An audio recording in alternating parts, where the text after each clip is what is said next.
बुद्धिहीन तनु जानिके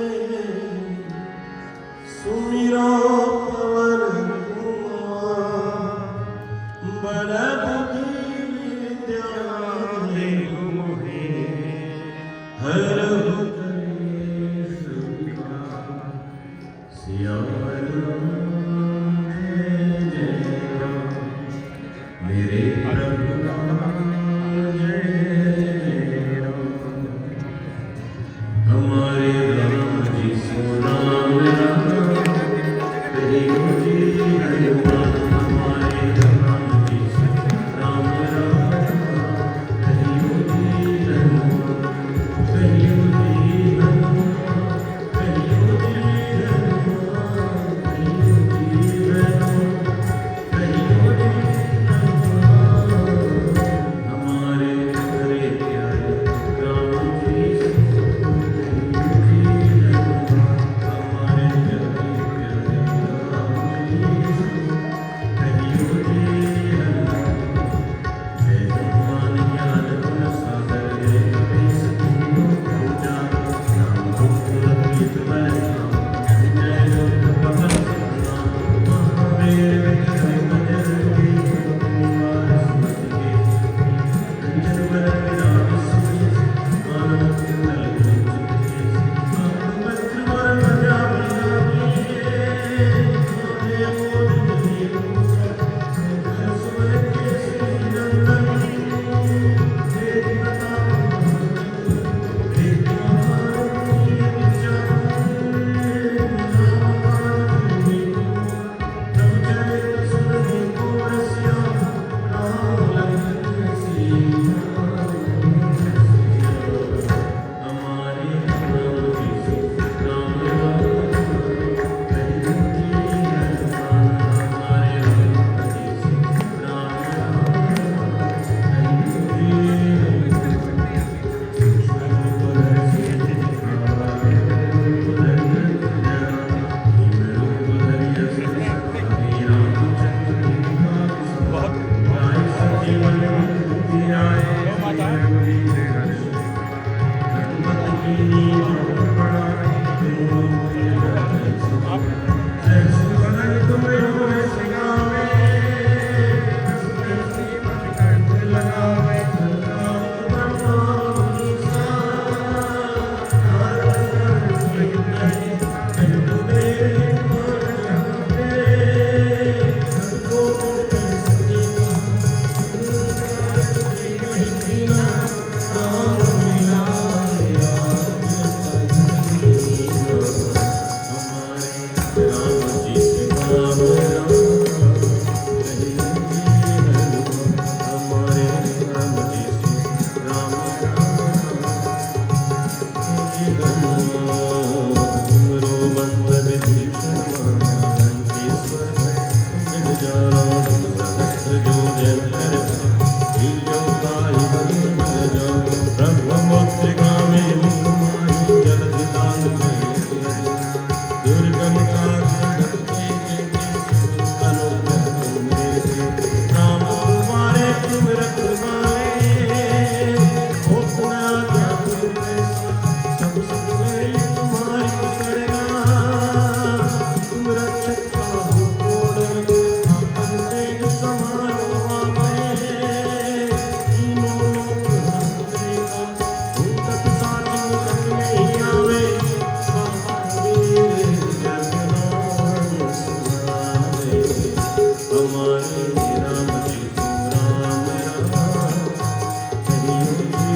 हनुमान हमारे राम जी सो राम राम कहियो जी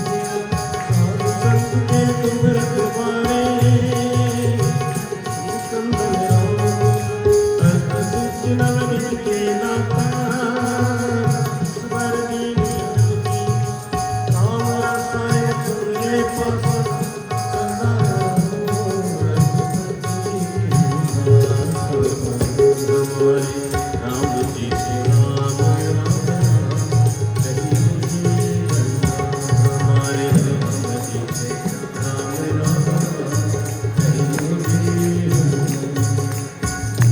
भजन राम को जन्म जन्म के बिसरावे मान रघुवर पुर जाई जन्म जन्म और देवता चेतन हरे धर्म से संकट कटे मिटे सब पीरा जो सुने बल जय जय जय हनुमान गोसाई कृपा करो गुरुदेव की नाम जो हमारे पाठ कर कोई जो यह प्रगट मान होए संसार गोविंद तुलसीदास हमारे चेरा कीजे नाथ हमारे राम जी से राम राम कहियो जीवन हमारे राम जी से राम राम कहियो जीवन मंगल मूर्ति राम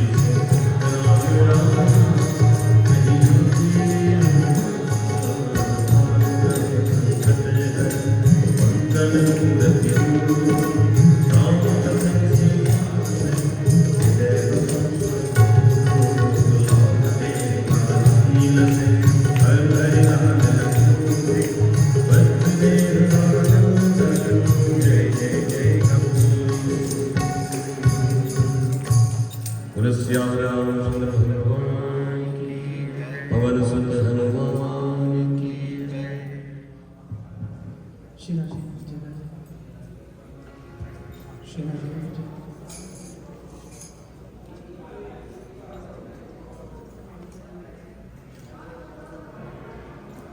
श्री राधे जय राधे जय राधे जय श्री कृष्ण जय श्री राधे जय श्री राधे जय श्री कृष्ण श्री राधे जय राधे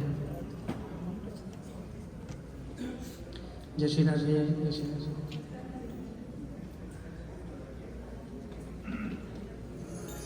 श्री राधे जय राधे जय श्री राधे राधे श्री राधे जय राधे श्री राधे जय राधे श्री राधे जय श्री कृष्ण जय श्री राधे ठीक है श्री राधे जय राधे जय राधे श्री गोवर्धन नाथ की जय श्री वल्लभाधीश की श्री यमुने महारानी की श्री गंगा मैया की सर्वदेवमयी गौ माता की सत्य सनातन धर्म की सद्गुरुदेव की श्री हनुमंत लाल की श्री सीताराम भगवान की श्री लक्ष्मी नारायण भगवान की श्री गौरी शंकर महादेव की श्री सोमनाथ महादेव की श्री द्वारकाधीश की श्री रणछोड़राय की श्री वेदव्यास जी महाराज की सुखदेव जी महाराज की पवित्र श्रावण मास की श्री बाबा बालकनाथ की श्री जलाराम बापा की सब संतन की जय सब भक्तन की जय समस्त ब्राह्मणों की जय 84 कोस ब्रजमंडल की श्रीमद् भागवत महोत्सव की जय जय जय श्री राधे जय जय श्री राधे जय जय श्री राधे।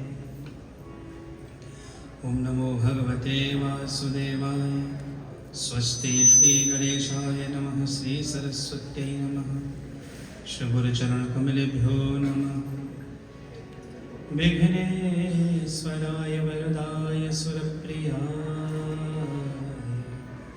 लंबोदराय सकलाय जगन्धुताय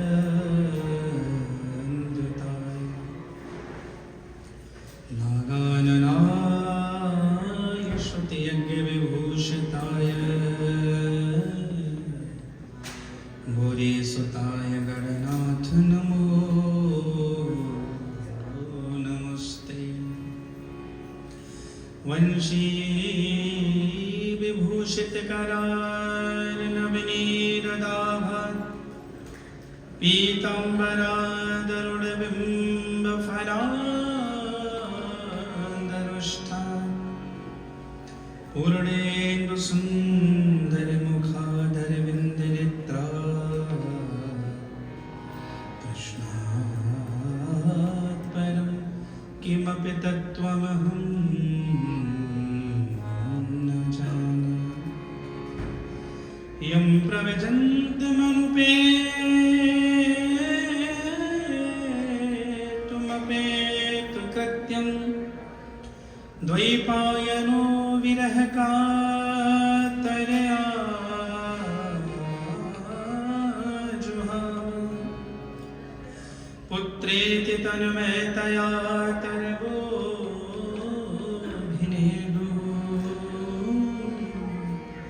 स्तं सर्वभूतहृदयं मुनिमानतोषं अतुलितबलधामं हेमशैलाव्यदेहं दनुजबलकृशानुं ज्ञानिनाग्रगण्यं सकलगुणनिधानं वानराणामधीशं रघुपतिप्रियभक्तं वातजातं नमामि। माता रामो मत्पिता रामचन्द्रो स्वामी रामो मत्सखा रामचन्द्रो सर्वस्वं मे रामचन्द्रो दयालु नान्यं जाने नैव जाने न जाने। वन्दे देव उमापतिं सुरगुरुं वन्दे जगत्कारणं वन्दे पन्नगभूषणं मृगधरं वन्दे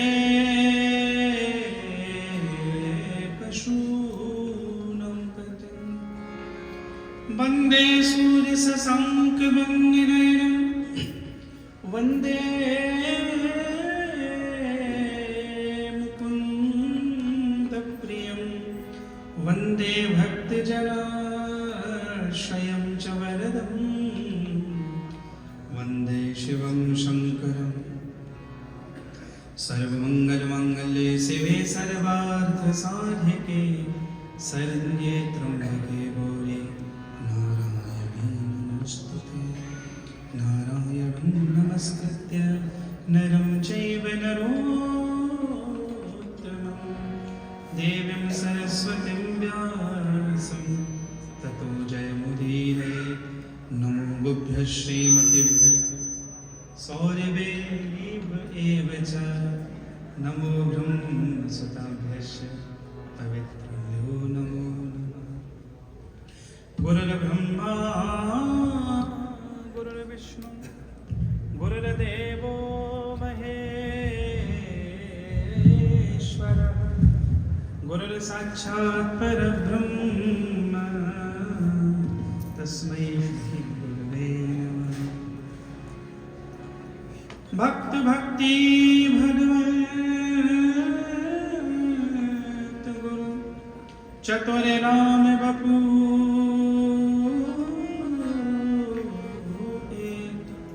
इनके पद वंदन किए नाशत विघ्न मरे। जय जय श्री राधा रमन जय जय नवल किशोर जय गोपी चित चोर प्रभु जय जय माखन चोर।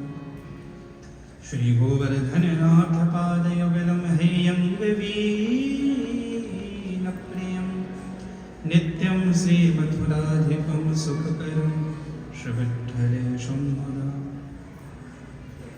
श्रीमद्द्वारवती से गोकुलपति श्री गोकुलेन्दु प्रभु श्रीमन्मन्मथ मोहनं नटवरं श्रीबालकृष्णं भजे। बोल बालकृष्ण भगवान की श्री राधा रानी की। आइए हनुमंत पधारिए कथा कहूँ मति अनुसार प्रेम सहित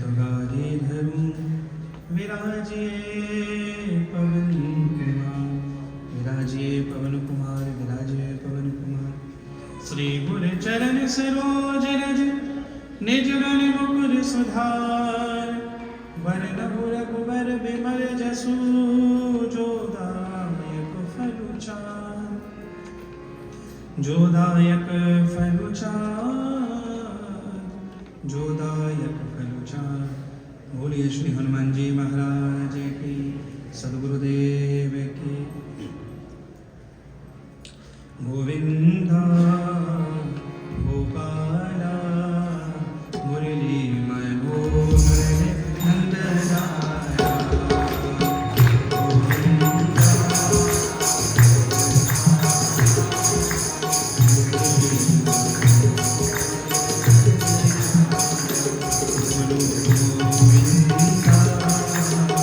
गोपाला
श्री राधे जय जय श्री राधे जय जय राधे। बोलिए भक्त वत्सल भगवान की जय।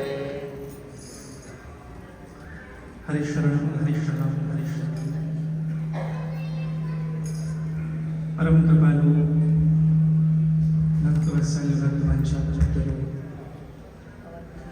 अनंत कोटि ब्रह्मांड नायक अनंत आनंद रस मूर्ति अखिल रसामृत सिंधु भगवान श्री गोवर्धन नाथ प्रभु के युगल चरणारविंद में बारंबार प्रणाम करते हुए हिंदू सभा मंदिर के इस परिसर में विराजमान समस्त भगवत विग्रहों को जगत कल्याणी माँ भगवती परम्बा समस्त परिवार परिकर के समेत विराज रहे भगवान भूत भावन देवादिदेव महादेव, भगवान श्री रघुनाथ, भगवान वृंदावन विहारी, श्री हनुमंत लाल जी समेत समस्त विग्रहों को प्रणाम करते हुए भगवान की वांगमयी प्रतिमूर्ति, भगवान की शब्दमयी प्रतिमा, पारमहंसी संहिता श्रीमद् भागवत महापुराण को वंदन। मंदिर के समस्त विद्वान आचार्य, मंदिर में समस्त मैनेजिंग कमेटी, समुपस्थित आप सब हरि भक्त भक्तमती माताएं, मेरे साथ संगीत में साथ दे रहे हमारे दोनों सुविज्ञ संगीतज्ञ श्री अजय त्यागी जी और मनोज जी, अजय त्यागी जी और श्रीमान मनोज जी। भगवान की बड़ी अनंत महती कृपा हम सबके ऊपर पुनः हुई। कलिकाल में जैसे श्रवण करने से त्रैताप का निवारण होता है, त्रैताप की निवृत्ति हो जाती है, शोक मोह भय जिस कथा को श्रवण करके मिट जाते हैं, भगवान के चरणों में जो प्रेम रति प्राप्त कराने वाली कथा है, कलयुग में जो मुक्ति भी देती है, भक्ति भी देती है, ऐसी पवित्र श्रीमद् भागवत कथा श्रवण करने का पुनः सद्भाग्य हम सबको प्राप्त होने जा रहा है। भगवान की मंगलमयी कृपा। ऐसा शास्त्र में कहा गया है कि जीव के जन्म जन्मांतर, कल्प कल्पांतर, युग युगांतर के पुण्य सत्कर्म उदित होते हैं, तब जाकर उसे श्रीमद् भागवत श्रवण, गान और पान करने का सौभाग्य प्राप्त होता है। जगत में कुछ तत्व ऐसे हैं जो क्रिया साध्य हैं, पुरुषार्थ करने पर, क्रिया उद्यम करने पर वो सब प्राप्त हो जाते हैं। कुछ क्रिया साध्य हैं, लेकिन भगवान की कथा के बारे में कहा गया, कथा क्रिया साध्य नहीं है, कथा कृपा साध्य है। भगवान जीव के ऊपर कृपा करते हैं, तब जाकर कथा प्राप्त होती है। और श्रीमद् भागवत में जो ये बंधुओं भा अक्षर है, इस भा की महिमा गाते गाते मनीषियों ने अनेकानेक अर्थ किए हैं। इस भा का अर्थ क्या है? भागवत में जो पहला अक्षर है, आचार्य कहते हैं कि भा माने ये भगवान की कथा है, भा माने ये है भक्ति प्राप्त कराने वाली कथा है, भा माने ज्ञान, यह ज्ञान प्राप्त कराने वाली कथा है। ये कथा बोध देती है, जागृति देती है, जागरण देती है, चेतना का अभ्युदय करती है। कोई महापुरुष कहते हैं भा माने भाव, यह भाव की कथा है, ये रस की कथा है, ये श्रद्धा की कथा है। कोई महापुरुष कहते हैं कि भा माने है ये भव से पार ले जाने वाली कथा है, भागवत रूपी नौका का जो आश्रय कर लेता है उसकी नैया पार हो जाती है। लेकिन फिर किसी ने कहा कि भा का एक अर्थ यह है, ये भाग्यवान की कथा है। इसलिए भागवत का जो बंधु प्रथम अक्षर है वो भाग्यवान शब्द है। भाग्योदेन बहुजन्म समर्जितेन सत्संगमं च लभते स्पर्शो यदा वै अज्ञान हेतु कृतमोह मदान्धकारः नाशं वेदाहि तदो दयते विवेक। शब्द आया है भाग्योदयन बहुजन्म समर्जितेन। बोले जीव के अनेकानेक जन्मों का भाग्य उदित होता है, तब जाकर उसे सत्संगमम च लभते, तब सत्संग की प्राप्ति होती है। अज्ञान है तो कृत मोह मदांधकारम। कथा से क्या होता है? बोले कथा से जीव के अज्ञान की निवृत्ति होती है। इस दुनिया में सबसे पवित्रतम क्या है? भगवान श्रीमद् भगवद गीता में अर्जुन को उपदेश देते हुए गीता जी के 3 अध्याय के 37वें और 38वें श्लोक में अर्जुन को बोलते हैं, सबसे मूल्यवान क्या है इस धरती पर? तो भगवान ने अर्जुन को कहा, अर्जुन नहीं ज्ञानेन सदृशम पवित्रम इह विद्यते तत् स्वयं योग संसिद्ध काले नात्मनि विन्दति। इसका अर्थ क्या? भगवान कहते हैं, अर्जुन इस धरती पर ज्ञान के समान पवित्रतम कुछ भी नहीं है। नहीं ज्ञानेन, सबसे मूल्यवान कुछ है तो ज्ञान, बोध, चेतना का जागरण हो जाना, चेतना का अभ्युदय हो जाना। इसलिए संसार में हमें कौन मुक्त करता है? बोले संसार में रहते ज्ञानान्न मुक्ति केवल ज्ञान मुक्त करता है। यथै धांसी समिद्धोग्निर्भस्म सात कुरुतेर्जन ज्ञानाग्नि सर्व कर्माणि भस्म सात कुरुते तथा। जिस प्रकार किसी कमरे में अंधकार हो और इससे कोई फर्क नहीं पड़ता कि अंधेरा 1 रात पुराना है कि 40 वर्ष पुराना है, अंधेरा अंधेरा ही होता है। 1 घंटे पुराना अंधकार भी उतना ही है जितना 40 वर्ष पुराना अंधकार। अंधकार को कैसे भगाएं? तो बोले अंधकार को भगाने के लिए कुछ नहीं करना। अंधकार का अपना कोई अस्तित्व नहीं है। प्रकाश के अभाव का नाम अंधकार है। अंधकार होता ही वहां है जहां प्रकाश नहीं है। उस कमरे में जाकर, उस भवन में जाकर कोई दीप जला दे, जैसे ही दीप जलेगा अंधकार को जाना पड़ेगा। वैसे ही जीवन में जब ज्ञान का दीप प्रज्वलित होता है, व्यक्ति की चेतना का अभ्युदय होता है, तब बोले शोक मोह भय की निवृत्ति हो जाती है। जैसे बड़े से बड़े कूड़े के करकट को, कूड़े के ढेर को जलाने के लिए एक माचिस की तीली आवश्यक है। थोड़ी सी माचिस की तीली लगी, कूड़ा करकट जल जाएगा। वैसे ही जीवन में जब ज्ञान की अग्नि जलती है, तब जन्म जन्मांतर का कूड़ा करकट जल जाता है।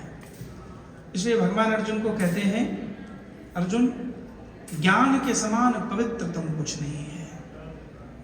ज्ञान ही मुक्त करता है। अब हमारे यहां जितने भी साधन हैं, सब साधनों में श्रेष्ठ भगवान की कथा और सत्संग को बताया है। ये श्रेष्ठ साधन है। बोले वो कैसे? तब कहते हैं, सर्वे वेदाश्च यज्ञाश्च तपोदानानि चानघ जीवा अभय प्रदानश्च न कुर्वीरन्न कलामपि। अन्यान्य जो साधन है, बोले अन्यान्य साधन समय आने पर फल देते हैं। वेद की उपासना कर लो, यज्ञ कर लो, तप कर लो। इसका अर्थ यह नहीं है कि अन्यान्य साधनों की निंदा है, नहीं। सरल क्या है? व्यक्ति सरल को ही ढूंढता है ना। आप अपने घर से यहां तक आए तो उसी रोड को तो ढूंढ रहे हैं जिस पर ट्रैफिक नहीं है, जल्दी पहुंच जाए। बोले शॉर्टकट का ही जमाना है। हाँ। आदमी ये कहता है डॉक्टर के पास भी जाएगा, डॉक्टर साहब वो दवा दो जो जल्दी फायदा कर दे। हाँ। आदमी को तुरंत कल्याण चाहिए। पंडित जी को भी बोले पंडित जी वही मंत्र बनाओ जो तुरंत काम बन जाएगा। तो जल्दी जल्दी क्या काम बने? तो अन्यान्य साधनों की निंदा नहीं है यहां पर, लेकिन कलिकाल के जीव के लिए बोला वेदों की उपासना। अब वेदों की उपासना तो तब कर पाएंगे, लोगों को पता ही नहीं है वेद कितने हैं। हाँ? कौन कौन से वेद हैं? वेदों की भाषा समझ में नहीं आ सकती, तप हमसे हो नहीं सकता, यज्ञ हमसे हो नहीं सकता, तब कह रहे हैं अगर कर भी नहीं तो ये अन्यान्य सत्कर्म करने का फल कब प्राप्त होगा? बोले कभी जाकर फल प्राप्त होता है, कभी भविष्य में मिलेगा। लेकिन बोले भैया भगवान की कथा का तो तुरंत फल प्राप्त हो जाता है। जीवा अभय प्रदानस्य, भगवान की कथा का फल क्या है? बोले जीव कितने भी चिंता में, शोक में, भय में हो, भगवान की कथा में आकर बैठ जाए, बोले जब तक कथा में बैठेगा तब तक तो उसको टेंशन नहीं रहेगी। जीवा अभय प्रदानस्य, तब तक तो वो निर्भय हो जाएगा। इसलिए भगवान की कथा की महिमा है। हम सब अत्यंत भाग्यशाली हैं, हमें श्रीमद् भागवत श्रवण का सौभाग्य मिल रहा है।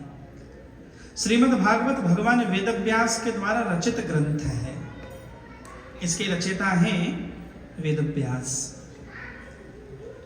इस कथा को भगवान गणपति ने लिखा है, व्यास जी ने बोला है। और इस कथा को लिखने से पहले वेदव्यास जी का मन बड़ा अशांत था, बड़ा विषाद था, बड़ी चिंता थी, अतृप्त थे।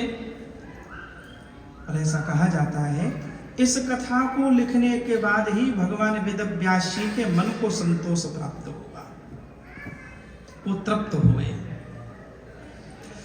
श्रीमद् भागवत भगवान वेदव्यास की अंतिम कृति है, इसके बाद उन्होंने कुछ नहीं लिखा। श्रीमद् भागवत से पूर्व उन्होंने 17 पुराण लिखे, भागवत के बाद कुछ नहीं लिखा। और ऐसा कहते हैं उन्होंने कलम तोड़कर गंगा जी में बहा दी। जो लिखना था, जो सुनना था, बोलना था, जो जानना था, सब जान लिया, अब कुछ भी जानना शेष नहीं है। भागवत उनकी अंतिम कृति है। इसलिए श्रीमद् भागवत जैसा रस, श्रीमद् भागवत जैसा आनंद शायद किसी ग्रंथ में हो। यह समर्पण का ग्रंथ है, यह इंद्रिय निग्रह का ग्रंथ है, यह कामना शून्य करने वाला ग्रंथ है। इस कथा को सुनकर स्वरूप बोध होता है, जीव आत्मबोध में आ जाता है। और इस कथा को सुनकर जीव के भीतर का आनंद प्रकट हो जाता है। ये ग्रंथ आनंद को प्रकट करने वाला है। पवित्र श्रावण मास में हम अत्यंत भाग्यशाली हैं। आज सोमवार का पावन दिवस, श्रीमद् भागवत का मंगल शुभारंभ कर रहे हैं। बंधुओं, 4 श्लोक, 4 अक्षर हैं भागवत के, भा, गा, वा और ता। आपको खबर हो 4 श्लोक, 4 अक्षर हैं भागवत के, और 4 ही श्लोकों पर भागवत आधारित है। 4 श्लोकों का ही भगवान वेदव्यास ने विस्तार किया था। कई लोग कहते हैं श्रीमद् भगवत गीता भगवान की वाणी है, तो प्रेम के अतिरेक में, उत्साह के अतिरेक में कई लोग ये बोलते हैं कि ऑथेंटिक कोई ग्रंथ है तो भगवत गीता है, उसकी प्रामाणिकता पर संदेह नहीं है। बोले अन्यान्य जो ग्रंथ हैं वो किसी ने लिखे हैं, पर भगवत गीता क्या है? डायरेक्ट भगवान के मुख से निकले।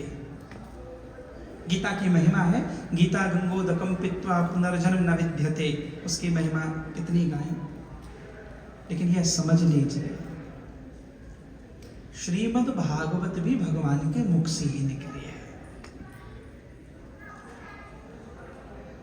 भगवान वेदव्यास ने 4 श्लोकों को 18,000 श्लोकों में विस्तार किया। हमारे यहाँ व्यास उसे कहते हैं जो विस्तार करता है। वेद व्यास, जिन्होंने वेदों का विस्तार किया वो है वेदव्यास। वैसे उनका नाम क्या है? उनका नाम है कृष्णद्वैपायन। क्या नाम है? कृष्णद्वैपायन। वेद व्यास माने वेदों को उन्होंने विस्तारित कर दिया।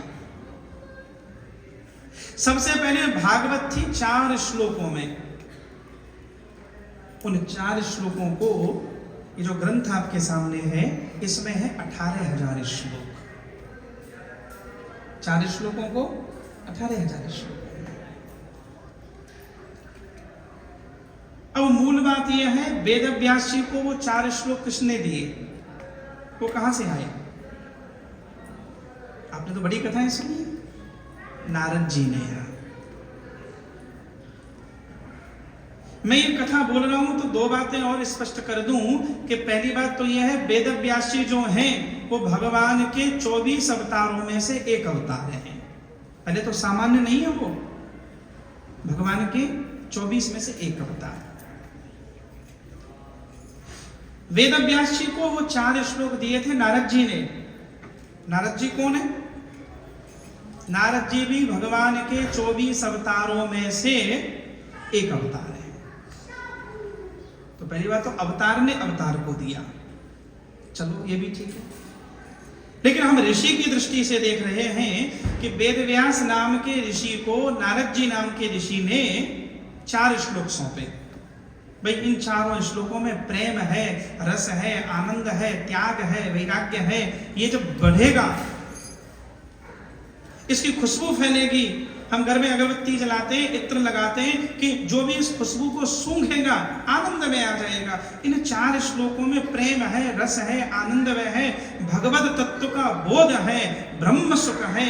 जब इसको विस्तारित कर दोगे और लोगों तक पहुंच जाएगी। नारद जी को किसने दिया? नारद जी को वो 4 श्लोक दिए थे ब्रह्मा जी ने।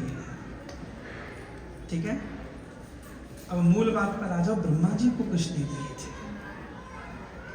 ब्रह्मा जी को दिए थे भगवान श्रीमन नारायण ने। तो भागवत के मूल राइटर कौन है? भगवान नारायण। भगवान श्रीमन नारायण ने यह 4 श्लोक प्रथम बार ब्रह्मा जी को प्रकट करने के बाद प्रदान किए। तो मूल रूप से भागवत के राइटर कौन हुए? श्रीमन नारायण।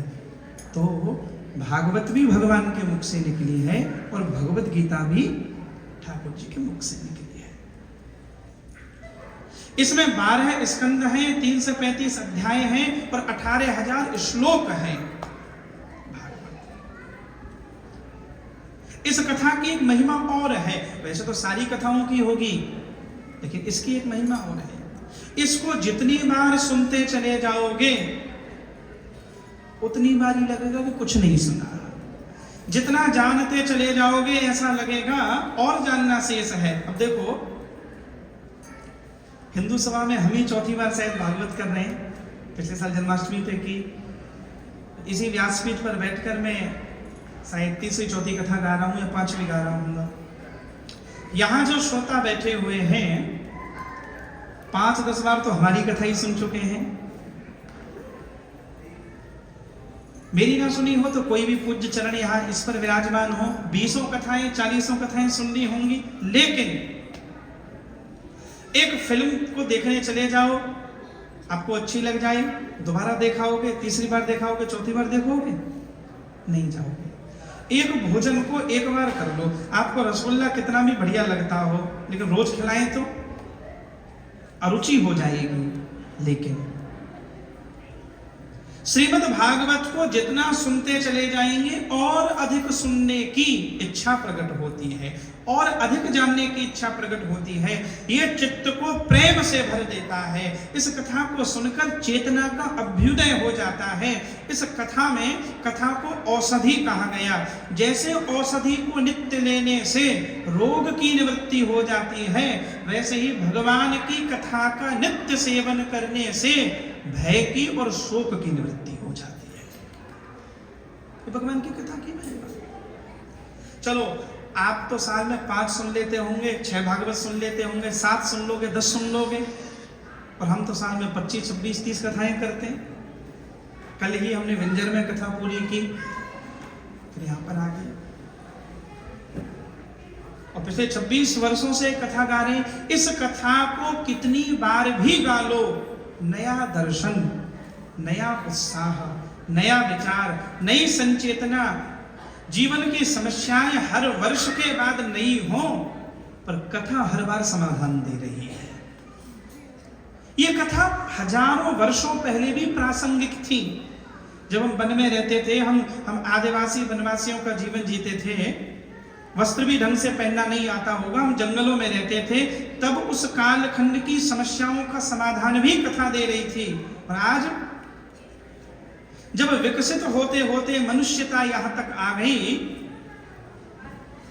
इंफॉर्मेशन टेक्नोलॉजी का इतना विस्तार हो गया, तो भी हम चुटकियों में कनेक्ट हो रहे हैं, हम घंटों में दूरियां तय कर रहे हैं, तो भी ग्रंथ पुराना नहीं हो रहा।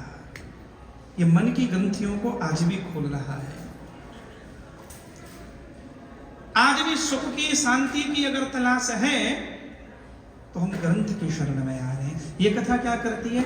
इन कथाओं को सुनने से उत्साह और स्फूर्ति का संचार हो जाता है। ये मैं नहीं कह रहा, ये वृंदावन की गोपी गीत में भगवान को कह रही है।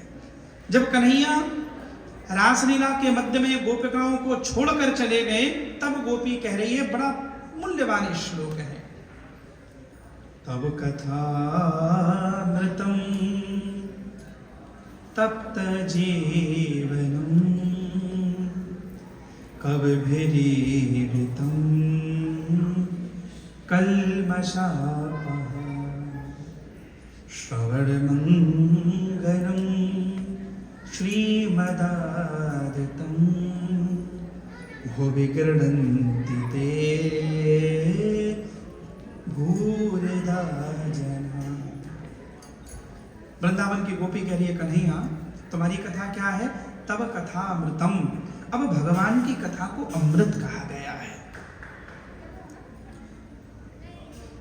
तो किसी ने वृंदावन की गोपी को पूछा कि अमृत कैसे हो जाएगी भगवान की कथा? बोले अमृत का काम क्या है? बोले अमृत के दो काम हैं। पहला तो यह है, जो अमृत पी लेता है वो मरता नहीं है।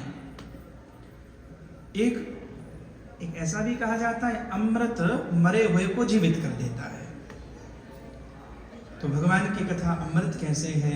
तब गोपी कहती है, जब जब हमारे जीवन से उत्साह चला जाता है, आनंद चला जाता है, चेतना चली जाती है, आशा चली जाती है, रुचि चली जाती है, कौन हमें निराशा से निकालकर पुनः आशा में लाता है? बोले भगवान की कथा में सामर्थ्य है। भगवान की कथा जीवन में पुनः उत्साह का संचार करती है। कथा की महिमा है।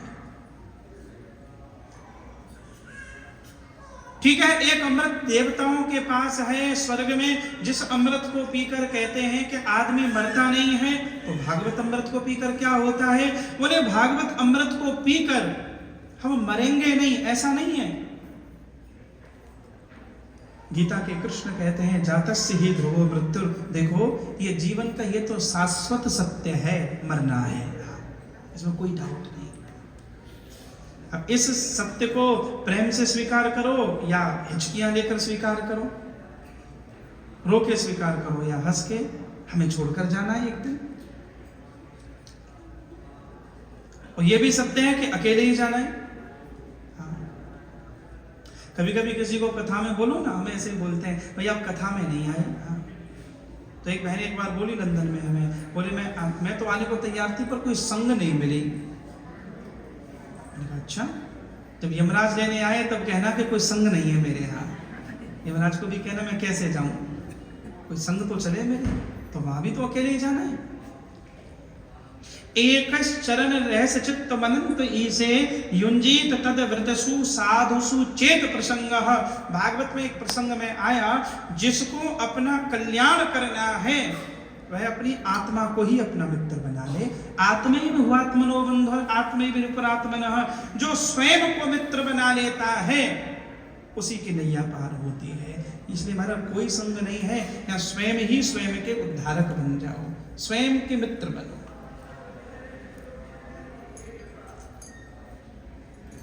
मृत्यु शाश्वत सत्य है। ज्यादा समय तक जीना अमरता नहीं है। हमारे यहाँ अमरता का अर्थ क्या है? परमात्मा ने जितनी जिंदगी दी है, जब तक जी है तब तक जीना है, लेकिन आनंद से जीना है, प्रसन्नता से जीना है, उत्साह से जीना है, पूर्ण होके जीना है, भगवान को धन्यवाद देके जीना है, अहोभाव में जीना है। जो मिल गया उसके लिए प्रसन्न रह के, जो नहीं मिला उसके लिए वर्तमान को नहीं गवाना। अब एक बात आपसे ये करनी है, आनंद कोई ऊपर से आने वाली किसी भी स्थिति का नाम नहीं है कि आप एक दिन मंदिर से जा रहे थे, रेड लाइट पे किसी ने आपकी गाड़ी खटखटाई, बोले भाई साहब नहीं हूं आनंद। आनंद कभी नहीं आता। आनंद किसी व्यक्ति, वस्तु, परिस्थिति का नाम नहीं है। आनंद को अनुभव करना पड़ता है। You have to create. वो घटना है, आसपास घटना है, बस यह है उसे मान लेना है, उसमें अनुभूति रखनी है। भगवान की बड़ी कृपा है, जो हमें मिला वो बहुतों को भी नसीब नहीं है। इस भाव स्थिति का नाम आनंद है। अब यहां एक बात आपको हम करें, बहुत लोगों को नहीं पता, आपको सबसे ज्यादा आनंद का अनुभव कब होता है? किसी को पूछें भाई आपको सबसे ज्यादा अच्छा कब लगता है, तो बोले हमें तब अच्छा लगता है जब हमारी कामना पूर्ण हो जाती है। तभी तो इच्छा पूर्ण हो गई मेरी।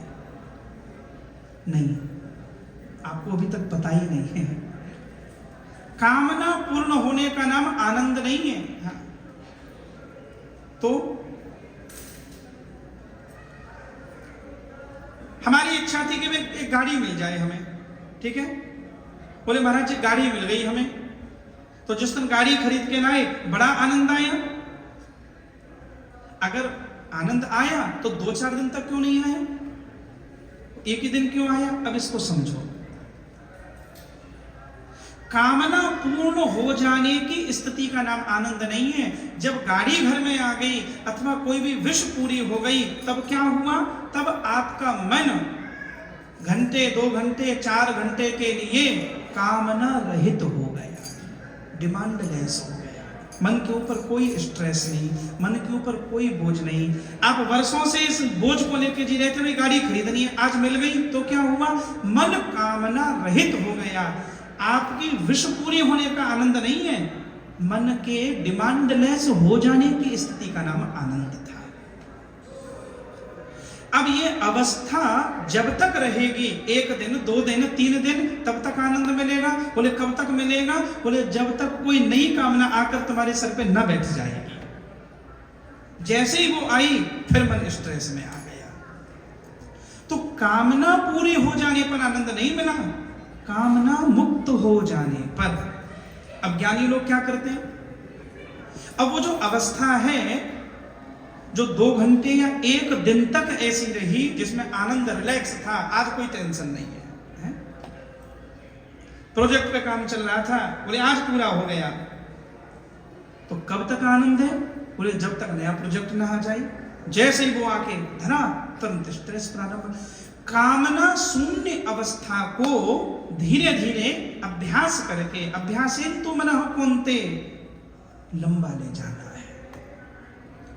1 दिन, 2 दिन, 4 दिन, 10 दिन, फिर एक समय ऐसा आ जाएगा मन तन काम करता हुआ भी चेतना के 2 हिस्से हो जाएंगे। एक चेतना कर्म में लगी है, पर भीतर से एक चेतना कामना शून्य है। इसे गीता में कहते हैं योग कर्मसु कौशलम। आप कनेक्ट होकर भी डिस्कनेक्ट हो। एक बात। अब दूसरी बात पे आए। प्रसादे सर्व दुखानाम, मेरे गीता के बहुत प्रिय श्लोकों में से यह एक श्लोक है, और इस श्लोक ने बहुत हेल्प की मुझे। आप भी इसको समझोगे। ये बड़ा प्यारा श्लोक है भगवत गीता का। भगवान अर्जुन को क्या कह रहे हैं? अर्जुन, प्रसादे सर्व दुखानाम हानि रस्योपजायते प्रसन्न चेतसो वासु बुद्धि पर्यवतिष्ठते। इसका अर्थ क्या है? इसका अर्थ है आनंद भीतर की अवस्था है, आनंद अपनी मौज है। इसका कोई लेना देना नहीं है कि आपने ब्रांडेड कपड़े पहने थे कि फटा कुर्ता पहना था। इसका कोई लेना देना नहीं, खाना तुमने थाली में खाया कि पत्तल में खाया कि बढ़िया होटल में खाया कि रेस्टोरेंट में खाया, कोई लेना देना नहीं है इस आनंद का। तो आनंद भीतर की अवस्था है। एक बार भीतर आनंद प्रकट हो जाए ज्ञान के द्वारा, तो आदमी को कोई फर्क नहीं है वो फटे कपड़े में है कि जमीन पर है। जैसे कभी कभी देखेंगे चेतना जब ज्ञान संपन्न हो जाती है, कई कई लोगों को कोई फर्क नहीं पड़ता है। तुमने मंच पर नाम बोला नहीं बोला, पीछे बैठा है, किसी ने अटेंशन दी नहीं दी। कई लोग कैसे होते हैं, छड़े रुष्टा छड़े तुष्टा, 2 मिनट में मुस्कुरा जाएंगे, 2 मिनट में किसी ने इग्नोर मार दिया, फुटबॉल सा मुंह लेके घूम रहे हैं। हम तो उसके यहाँ गए, उसने हमें तो वेलकम ही नहीं किया। तो जिसका स्वयं के ऊपर शासन नहीं है, सेल्फ कंट्रोलिंग नहीं है, सेल्फ डिसिप्लिन नहीं है, आनंद अपनी अवस्था है, एक बार भीतर का आनंद प्रकट हो जाए फिर बाहर का कोई दुख नहीं सताता है। जैसे वेदांत कहता है, कछुआ जो होता है, कभी देखना आपकी गाड़ी के आगे चलते चलते कछुआ आ जाए, तो जैसे ही कछुआ को लगा कि कोई संकट कष्ट आने वाला है, वो अपने आप को भीतर छिपा लेता है, एक नया कवच जैसा प्रकट हो जाता है। गाड़ी का पहिया भी चढ़ जाए, ट्रक भी चढ़ जाए, तो कछुआ का कुछ नहीं बिगड़ सकता, अब वो भीतर चला गया। जो भीतर चला जाता है वो तर जाता है।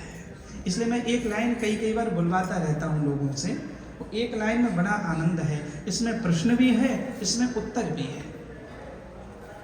एक लाइन है, आप बोलोगे तो आपकी समझ में भी आएगी। उस लाइन को हम बोलेंगे,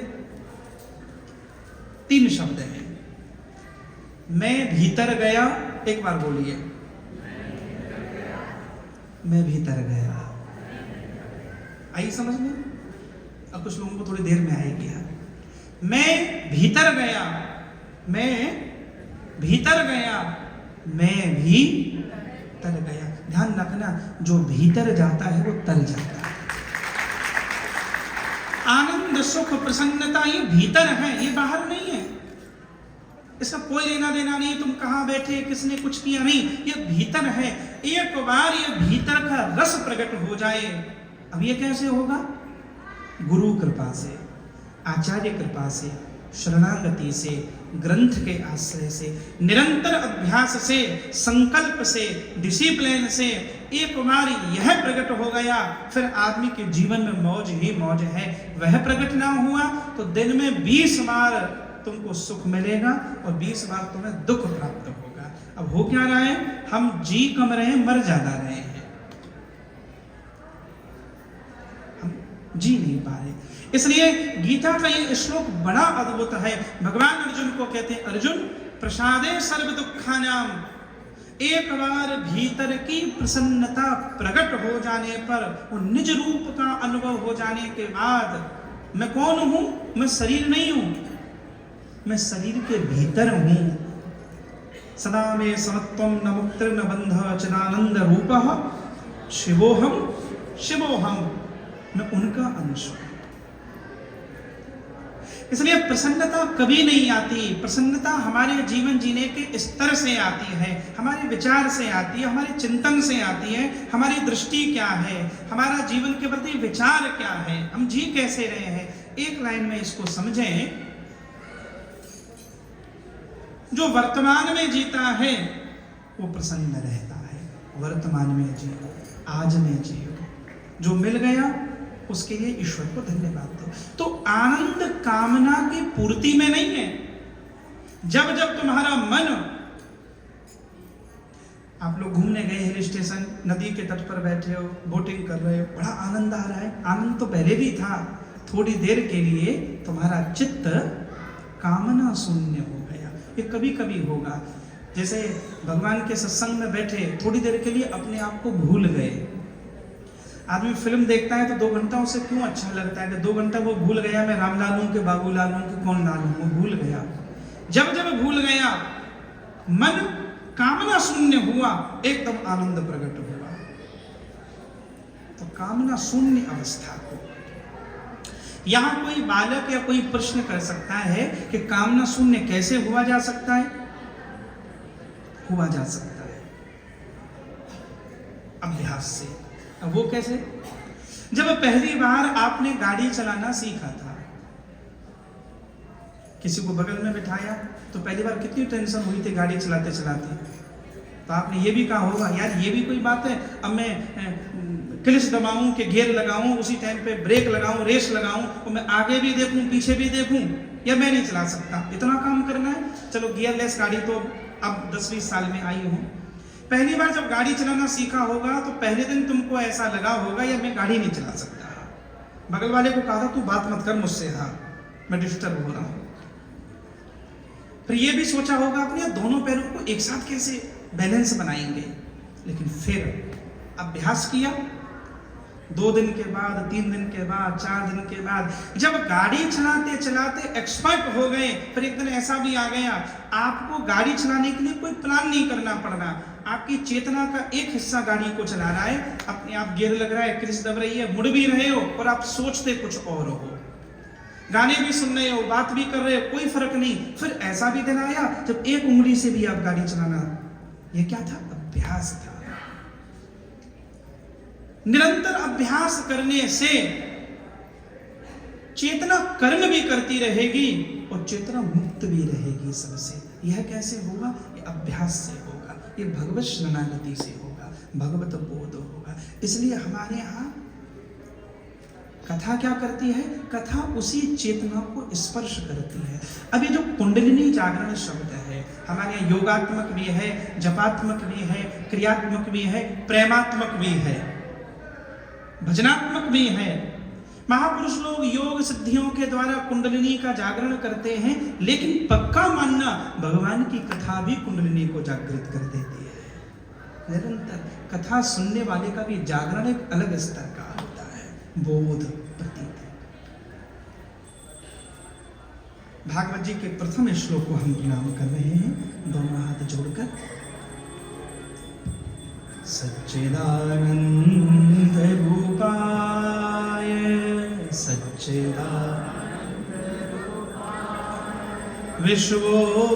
विश्वोत्पत्त्यादि हेतवे तापत्रय विनाशाय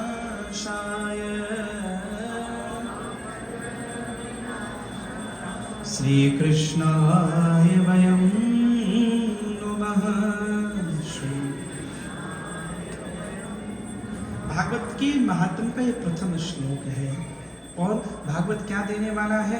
प्रथम श्लोक में ही सतचित आनंद स्वरूप जो परमात्मा है, उत्पत्ति पालन संहार करते हैं और जिनके आश्रय में आने से 3 प्रकार के तापों की निवृत्ति हो जाती है, उन भगवान को हम प्रणाम करते हैं।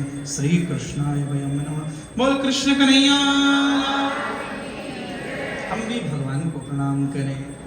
मुझको माधव का सहारा मिल गया, मुझको माधव का सहारा मिल गया, मुझको माधव का सहारा मिल गया। मेरी किस्ती को किनारा मिल गया, मेरी किस्ती को किनारा मिल गया, मुझको माधव का सहारा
किस लिए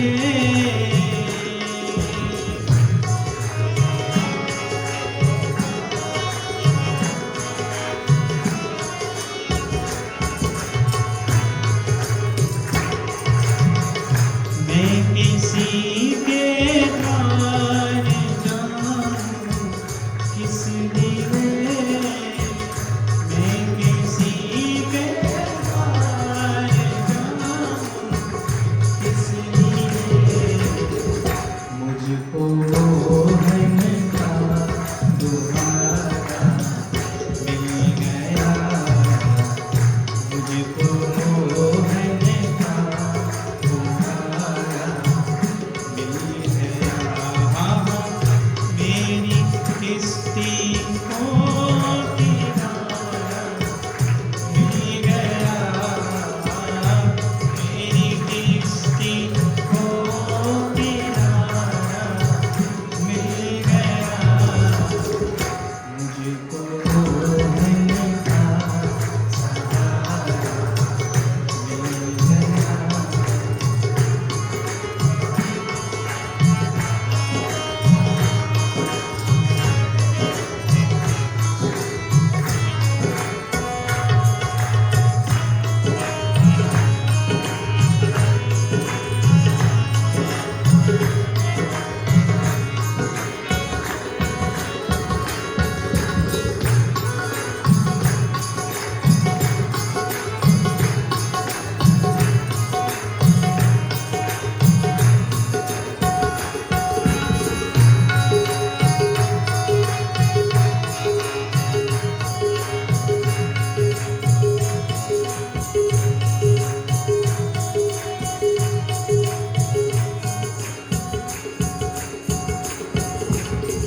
क्यों करूं चिंता भला संसार की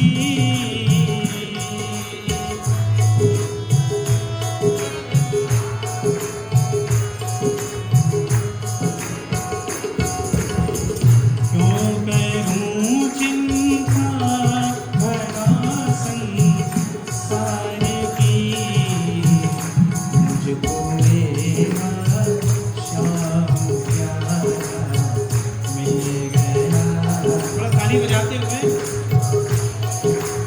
और अपना स्वर निकालो मिल गया मुझको माधव का सहारा मिल गया मुझको माधव का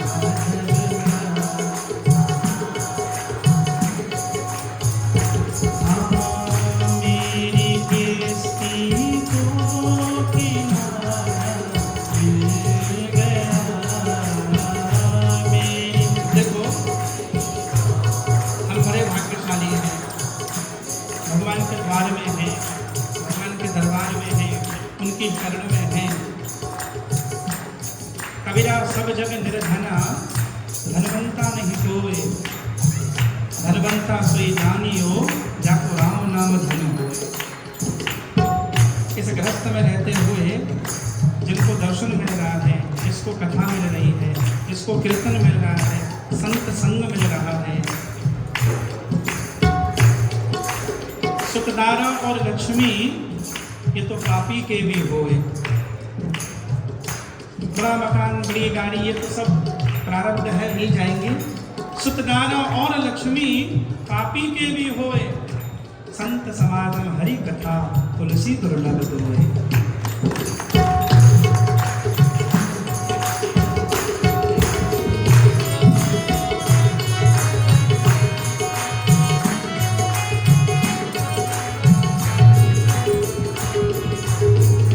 मुझको माधव का सहारा मिल गया मुझको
वृंदावन में, बरसाने में, वृंदावन में, गोवर्धन में, नंदगांव में, गोकुल जी में, गाँव जी में, किशोरी में, परिक्रमा में, त्रिपुरा में, आनी और में,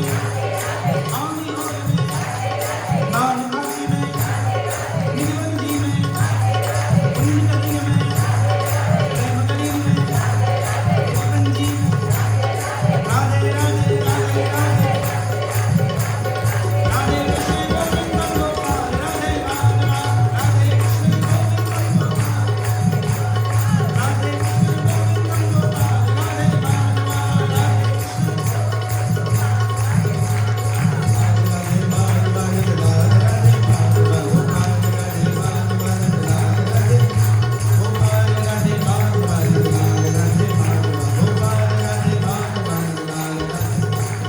राधे कृष्ण गोविंद गोपाल, राधे माधवा। नमः शिवाय हरि नमः शिवाय, नमः शिवाय हरि नमः शिवाय भोले, नमः शिवाय, नमः शिवाय भोले, नमः शिवाय शंभो, नमः शिवाय, नमः शिवाय हरि नमः शिवाय, नमः शिवाय भोले, हर हर भोले नमः शिवाय, हर हर शंभो नमः शिवाय, ओम नमः नमः शिवाय, ओम नमः भोले नमः शिवाय, हर हर शंभो नमः शिवाय, नमः शिवाय भोले नमः शिवाय,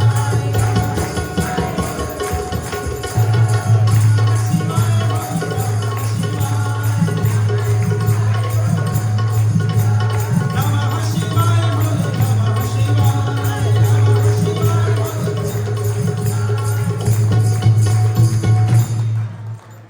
कृष्ण कन्हैया भगवान हाथ उठा के सब जय जय श्री राधे, जय जय श्री राधे, श्री राधे बोला करो। ध्यान लगा करो, भगवान का जब नाम होता है धर्मराज के दूत ऊपर लिस्ट में नाम लिख रहे होते हैं, कौन कौन नहीं बोल रहे थे। हाँ तो महाराज अच्छी चीज में नाम लिखा, जय जय जय जय श्री राधे, जय जय कृष्ण कन्हैया लाल की, गोवर्धन लाल की। श्रीमद् भागवत का बंधु प्रथम श्लोक है, सतचित आनंद स्वरूप परमात्मा, उत्पत्ति पालन संहार, दैहिक दैविक भौतिक तीनों प्रकार के तापों का जो उन्मूलन करते हैं, उन भगवान को हम प्रणाम करते हैं। लेकिन केवल कृष्ण को नहीं, श्री कृष्ण को। इसलिए एक बात ध्यान रखना, कभी भी भगवान का संबोधन लेना पड़े, श्री के बिना नहीं बोलना चाहिए। प्रयास करो। श्री वृंदावन बिहारी, श्री अवध बिहारी लाल, श्री जरूर लगाओ। श्री शब्द में अनंतता है, श्री ब्रह्मांड का आधार है। श्री बोलेंगे तो और दिव्यता आएगी। कई लोग ऐसे बोलते हैं ना, एक बार राम जा रहे थे, जैसे पड़ोस में रह रहे हों कोई राम, हाँ नहीं, एक बार भगवान श्री राम जा। हम भी कई बार भावातिरेक में निकल जाता है। एक बार कृष्ण बोले तो प्रेम अतिरेक में कभी कभी हो जाता है, लेकिन श्री कृष्ण, इसलिए हमारे यहाँ श्रीमद् भागवत तो केवल कृष्ण को प्रणाम नहीं है, श्री कृष्ण को हम प्रणाम कर रहे हैं। भागवत के प्रथम श्लोक में आज कथा का प्रथम दिवस है। मैं सुखदेव जी को प्रणाम करके, जो कि आज सोमवार का कुछ क्रम है जैसा मुझे ट्रस्टियों ने बताया, तो प्रथम श्लोक में भगवान का वंदन, दूसरे श्लोक में यम प्रव्रजन्तमनुपे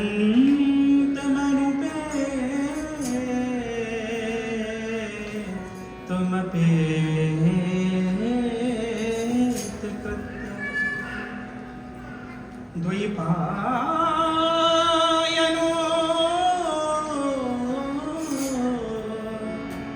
विरह का तरला जुहार।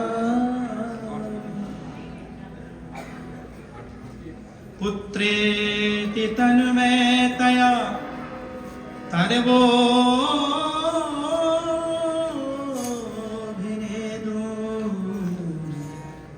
स्तं सर्वभूतहृदयं मुनिमान् तोष्मि। सुखदेव जी को भी बारंबार कौन है सुखदेव? 12 वर्ष तक मां के गर्भ में रहे। थोड़ी भूमिका आपने सुनी होगी, फिर भी मैं मेरी वाणी को पवित्र करने के लिए कौशिकी संहिता की इस कथा को कहूं। एक बार भगवान शंकर कैलाश पर विराजमान थे। नारद जी के मन में थोड़ी सी लीला करने की इच्छा हुई। अब नारद जी के कैरेक्टर के बारे में बड़ा डाउट रहता है लोगों को।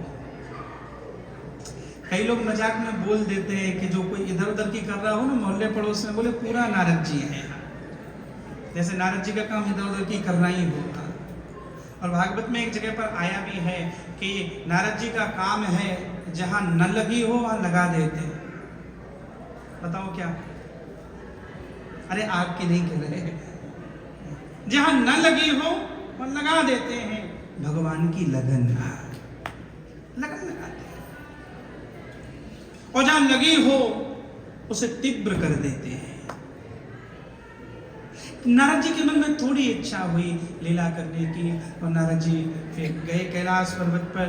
मैया पार्वती को कथा है, कहा कि विष्णु जी गले में वैजंती पहने, कोई चंदन पहने। और ध्यान रखना, भक्त के गले में, भक्त का सूना गला अच्छा नहीं, भक्त के मस्तक पर तिलक हो। अब जब हम कार्य क्षेत्र पर हैं तो कार्य क्षेत्र की अपनी सबकी व्यवस्थाएं हैं, वहां संभव ना हो। लेकिन जब घर में हो, जिस वैष्णव के माथे पर चंदन होता है, चंदन वैष्णव का श्रृंगार है।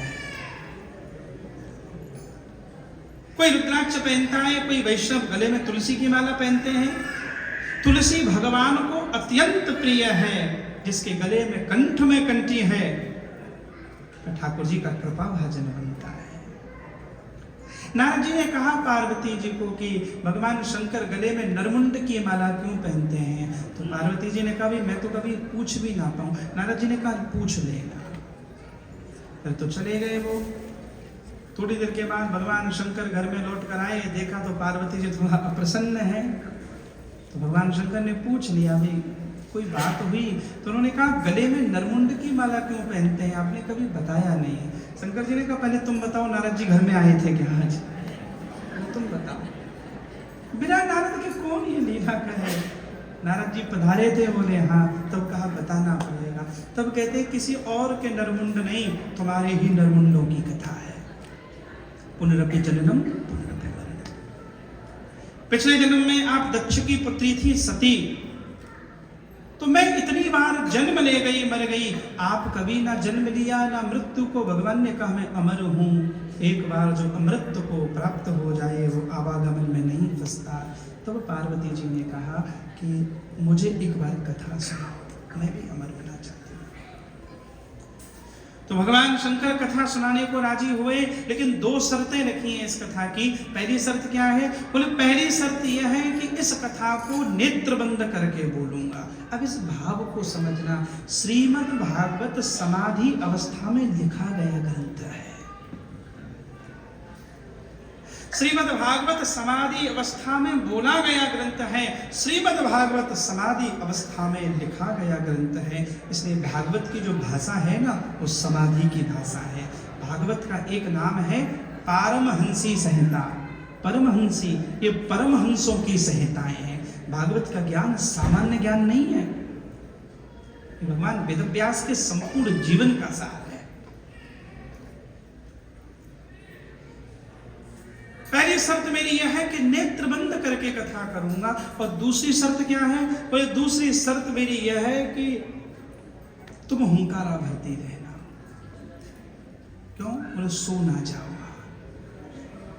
मतलब श्रोता न सो जाए, ये डर पहले भी था, नया नहीं है। और भगवान जाने कथा में नींद आ जाती है लोगों को, आ जाती है। कई लोग तो कहते हैं बहुत कोशिश करते हैं पर पता नहीं, बोले घर पर नहीं आती पर कथा में बड़ी सोहनी नींद आती है, बड़ी सोहनी। अब हमें ऐसा लगता है कि आदमी रिलैक्स हो जाता होगा, थोड़ा स्ट्रेस फ्री हो जाता होगा। वैसे कथा जगाने के लिए है, पर कोई कोई सो भी जाते हैं। तुम हुंकारा भरती रहना। और भगवान शंकर ने जब कथा कही, डमरू बजाया, सब पर्वत से चले गए। एक सुखी सावकी को प्रसव हुआ, उस अंडे में से शुक निकला। शंकर जी ने डमरू बजाया, उसके भीतर बोलने सुनने की शक्ति का जन्म हुआ। शंकर जी पार्वती जी को कथा सुनाते हैं, द्वार पे सुख सुनता है। संपूर्ण कथा होने वाली है। मैया पार्वती को नींद आई, तब शुक ने सोचा मैंने हुंकारा न भरा तो कथा बंद हो जाएगी। दरवाजे पर शुक हुंकारा भर रहे हैं। भगवान शंकर ने कथा के बाद जब देखा, तब पार्वती जी को कहा कि देवी तुम सो रही हो तो द्वार पे कौन हुंकारा भर रहा है। दरवाजे पर जाकर देखा तो शुक है। फिर भगवान शिव को क्रोध आया और त्रिशूल फेंका मारने के लिए। तीनों लोकों में शुक गया, कोई बचाने को राजी नहीं। भगवान वेदव्यास की पत्नी छत पर केस सुखा रही है। मुख खोला उन्होंने और ये बालक अपने पंखों को कमर से लगाकर मुख के द्वारा उनके उदर में गया। 9 महीने के बाद जब ये बालक नहीं आया, 1 वर्ष 2 वर्ष 3 वर्ष ऐसी कथा है, 12 वर्ष तक सुखदेव जी बाहर नहीं आए। तब पिता वेदव्यास ने समाधि लगाकर पुत्र को पूछा तू बाहर क्यों नहीं आता। तो उसने कहा कि भगवान की बनाई हुई माया से डर लगता है। भगवान के भक्तों की लीला भी बड़ी विचित्र है। भगवान की लीला ही विचित्र नहीं है, भक्त भी विचित्र ही होते हैं भगवान के। सुखदेव जी 12 साल तक गर्भ में बैठे रहे। बोले क्यों? माया ना मिल जाए। और आपको खबर होगी, एक भक्त हैं मार्कंडेय ऋषि, और उन्होंने हजारों वर्षों तक भगवान की तपस्या की। भगवान ने कहा मांगो, क्या मांगना चाहते हो? तो मार्कंडेय ऋषि ने कहा मैं माया को देखना चाहता हूँ। एक माया से बचने के लिए 12 साल तक भीतर बैठा है, डर के मारे एक माया को ही देखना चाहता है। भगवान के भक्त भी विचित्र है।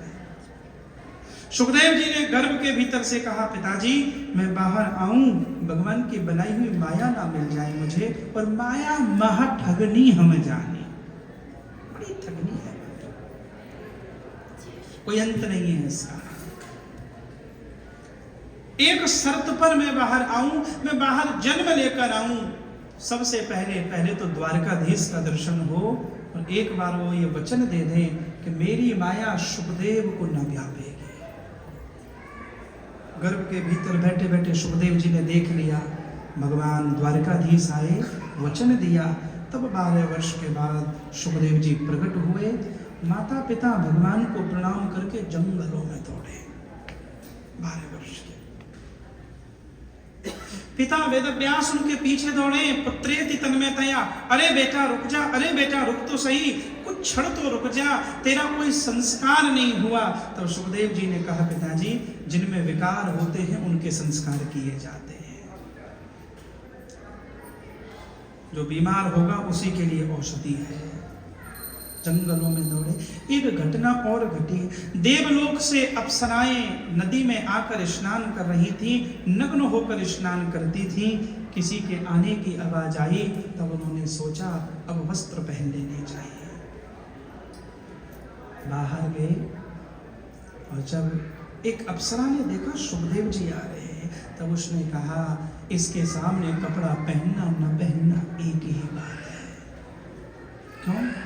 ब्रह्म ज्ञानी है। संसार में वो नहीं दिखता जो दिख रहा है, संसार में वह दिखता है जो हम देखना चाहते हैं। हमारी चेतना का विस्तार है। इसलिए दुनिया एक है पर सबकी अलग अलग है। एक दुनिया में कोई आनंद ले रहा है, कोई प्रसन्न है, कोई रो रहा है, सबकी दुनिया। इसलिए ध्यान रखना, ये बाहर की दुनिया खतरनाक नहीं है। ब्रह्मा जी के द्वारा निर्मित दुनिया में समस्या नहीं है, तुम्हारी कल्पना ने जो तुमने संसार बनाया है उस संसार में ज्यादा समस्या है, बाहर वाले में नहीं। हर आदमी का खुद का भी एक संसार है, उसमें दुविधाएं हैं। इसलिए एक लाइन में मैं ये बात कहूं कि समस्या बाहर नहीं है, समस्या भीतर है। इसलिए वो लाइन काम की है कि मैं भीतर गया, मैं भीतर गया। अब बहिर्मुखी जब हम जीते हैं तो सब कुछ करते हैं, भीतर नहीं जाते। भीतर जाकर देखें, यही सुख है, यही प्रसन्नता है, यही आनंद है, यही चिंताएं हैं। स्थूल में चिंता नहीं है, सूक्ष्म में चिंता है। ना कोई आदमी संसार में सुख देता है ना दुख देता है। हमारी चेतना जिसके साथ कनेक्ट हो गई वह सुख दुख का अनुभव कर रही है।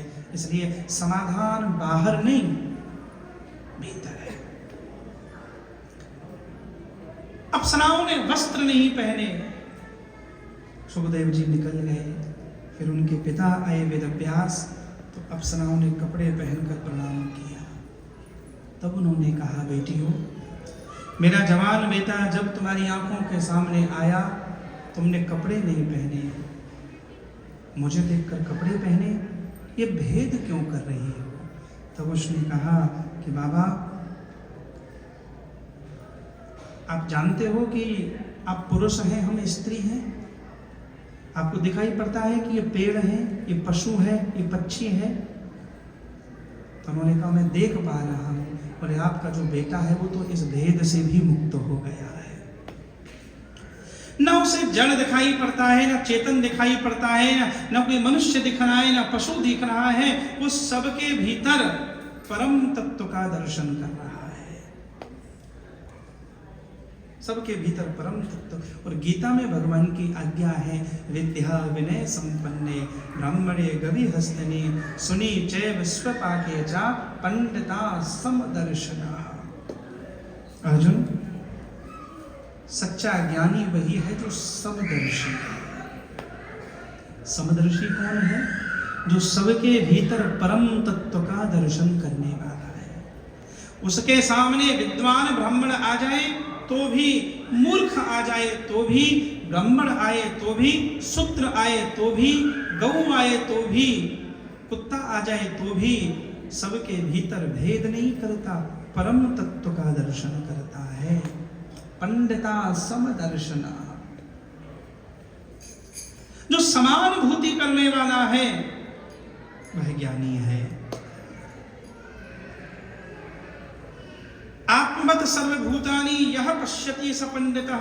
पंडित की व्याख्या करते करते फिर ज्ञानी लोग कहते हैं जो सबके भीतर परम तत्व परमात्मा का दर्शन करता है। यो मां पश्यति सर्वत्र। आपके बेटा की भेद दृष्टि मिट गई है। और ध्यान रखना, सबसे बड़ी घटना अध्यात्म में तब घटती है जब तुम्हारी भेद दृष्टि मिटती है, वेद दृष्टि बन जाए, जब भ्रम मिटकर ब्रह्ममय हो जाता है। सबके भीतर परम तत्व का दर्शन करो। अलग अलग, इसलिए सिया राम मैं सब जगह जानी, करहु प्रणाम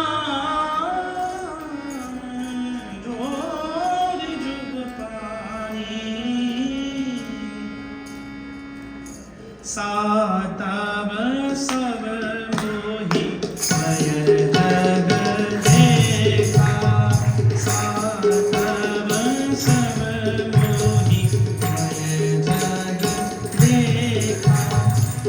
होते अधिक संत कर लेखा, सातव सब मोहि नय जग देखा।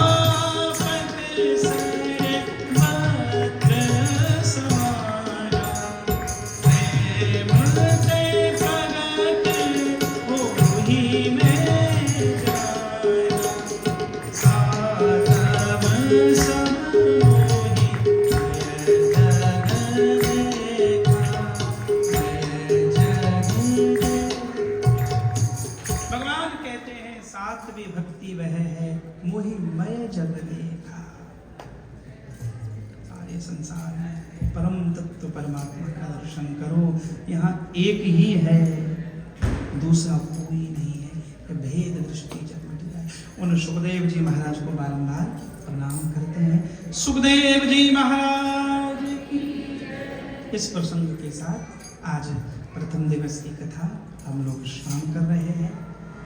पवन तनय संकट हरण मंगल मूर्ति रूप राम लखन सीता सहित हृदय बसहु सुरभूप, हृदय बसहु सुरभूप, हृदय बसहु सुरभूप। ओम नमः पार्वती पतये हर हर, नमः पार्वती पतये हर हर, ओम नमः पार्वती पतये हर हर। 2 मिनट।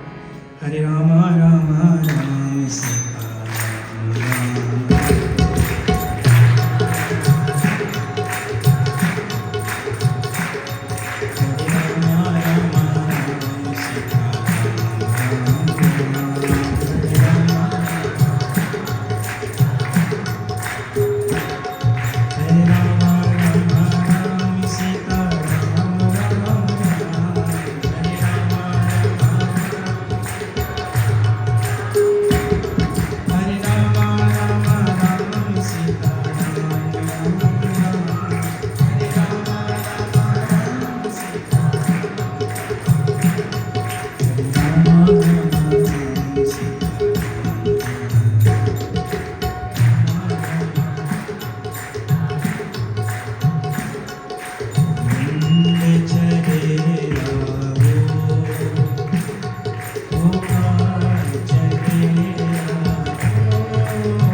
आरती होगी? ठीक है, अभी हम आरती में भाग लेंगे।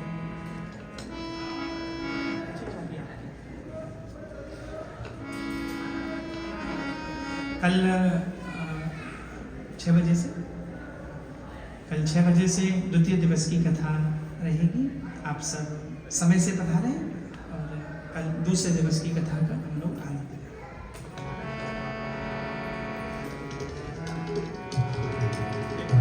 कोई बात नहीं।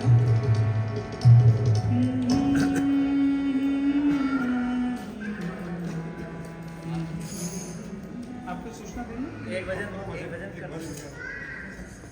किसी और से करा तो सुना। ओके, फिर आरती कर ले, आरती से है ना। मुझे जो समय दिया